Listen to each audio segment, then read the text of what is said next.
What's up, guys? This is Showdown Noctiles, and today I'm doing a NU Gen 2 battle with my friend Vec. And this battle was pretty intense, I gotta say. There were some pretty interesting moments in the match, and yeah, we're about to find out. So he goes for the Ligatung right now after his switch from Delibird, and he actually did pretty well on that switch. I was a little bit surprised. Goes for the Body Slam. Dewgong takes it quite well. I go for the Surf just to kind of get some damage on him.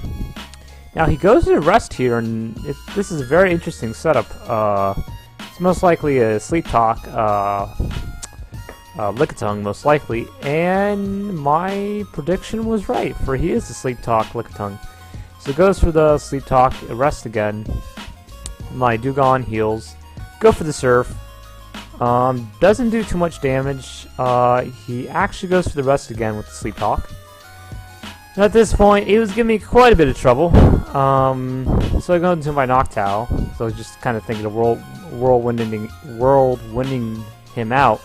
But actually, he reveals a curse, and now I'm like, I don't want the same thing that happened to me that happened last battle. Because if you guys watched my last battle, I got wrecked by a curse slack, so I didn't want the same pattern to follow. So go for the Reflect. Noctowl takes it quite well. Go for the Whirlwind, and yeah, he goes. Now he reveals his Dugtrio, and I know this Dugtrio may give me a bit of trouble since he has a Rock Slide, but since it's not Stab, I was pretty sure Noctowl could tank it. So go for the Nightshade. Does a good chunk of damage. He goes for the Thief, but he told me that apparently he forgot that he already had leftover on his Noctowl. I mean, not on his Noctowl, on his Xatu. So yeah, he goes for the Safeguard because he knows I'm carrying a Hypnosis. So that's a pretty good prediction on his part. I go for the... Oh wait, he actually switches. Go for the Reflect, because I know that Body Slam could do quite a chunk of damage.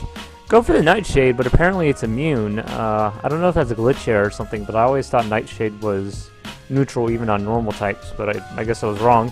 So go into my Persian. And I'm actually hoping to catch a pair on him with a Body Slam, so he has a harder time of getting into Wrath. And he actually got me parried first, which I was kind of a little bit sad about.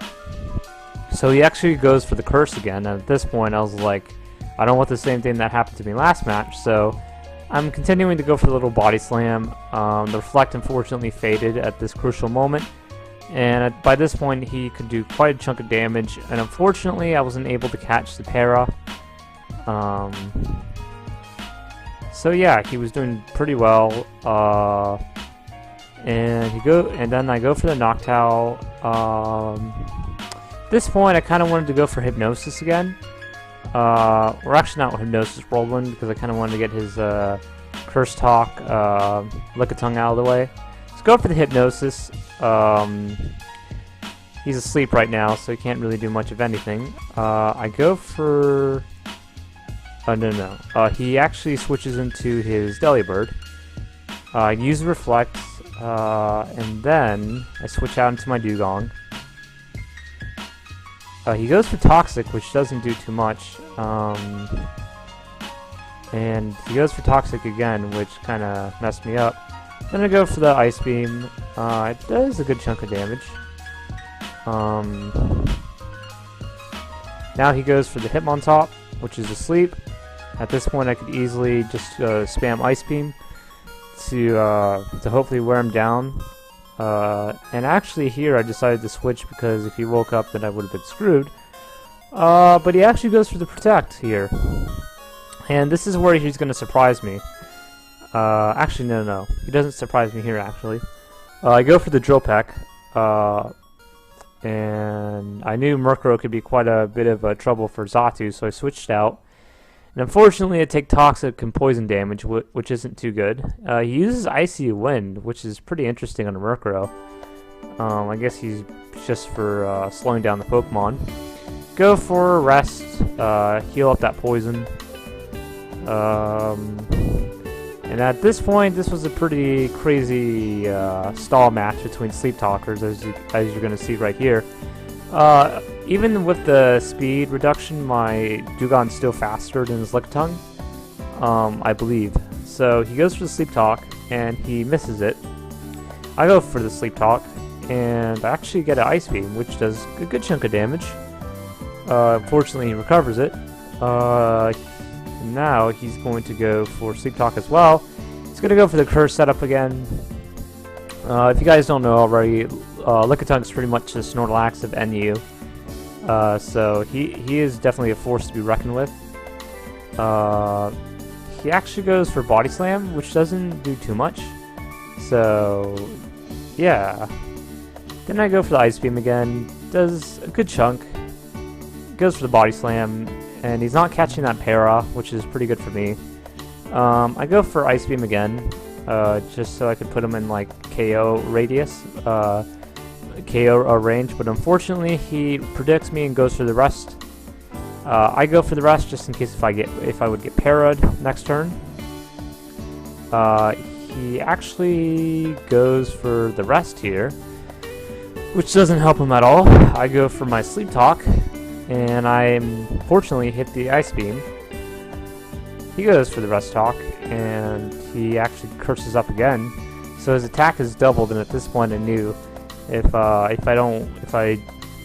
wouldn't take him out soon, then he would definitely get to me. So he wakes up, goes for Sleep Talk. Unfortunately, I guess he predicted that it would work, but it wouldn't. I wake up, I go for the Ice Beam, just a good chunk. He goes for the Body Slam. Again, he doesn't pair on me, which I'm really happy about. I go for the Ice Beam again, and he goes for the Body Slam. I'll go for the Ice Beam again. This is a good chunk. He goes for the Body Slam, but unfortunately KOs me. I think this was a poor decision on his part, because now he's in KO range. And I think he could have rested again and just kept stalling me, but I guess he wanted to risk it for the biscuit. This Delibird has Focus Band, so it survives quite well. He has a Hitmontop now, and at this point I knew I could do quite a bit of damage with Drill Peck. Unfortunately, he has a counter on his Hitmontop, and he pretty much KO'd my Xatu, which I was kind of sad about. Now, this was a very crucial point of the match, so I go for the Sludge Bomb. It does a good chunk, and also poisons him, which is pretty good since I was able to KO him with the poison. He goes for the Dugtrio now. I know that Rock Slide can do quite a bit of damage on Venomoth, so I decided to switch it out, but he actually predicts me and goes for the sub. Now this is a speed tie here, so fortunately my Dugtrio was faster. He goes for the Sludge Bomb, not sure why. Maybe he forgot that poison was not good against ground. Anyways, I go for the Earthquake here to knock out his Curse tongue. Goes for the Xatu. Pretty sure he probably has a Giga Drain on it or something. So I go for the Rock Slide. I get a crit. And he actually goes for the Giga Drain here. Does a good chunk. This point, I just went for the Rock Slide again to get a KO. But unfortunately, he goes into his Dugtrio. And at this point, I knew I could outspeed him. So he goes for his sub for whatever reason. I don't know why. I don't know if he thought I was gonna like switch out or go for Rock Slide again, or. But anyways, I go for EQ, knock him out. He goes for the Murkrow. At this point, I knew I could pretty much take out his Murkrow. All he had is Icy Wind, but Murkrow's special attack isn't that good, so I'm pretty sure it wouldn't even knock it out. So I go for the Sludge Bomb just in case if Rock Slide missed. So he goes back. He goes to his last Pokemon, and I'm actually going to finish it here with a Rock Slide. Actually, I'm not going to finish it here, but I was close. But I pretty much flinched it, so I pretty much kind of finished it there. And I go for Sludge Bomb. And yeah, guys, that was a match. So if you guys have any comments or any, tips about the match or any of your thoughts, please post it down in the comments below. And stay tuned for more videos. Shining Noctowl signing out. Peace!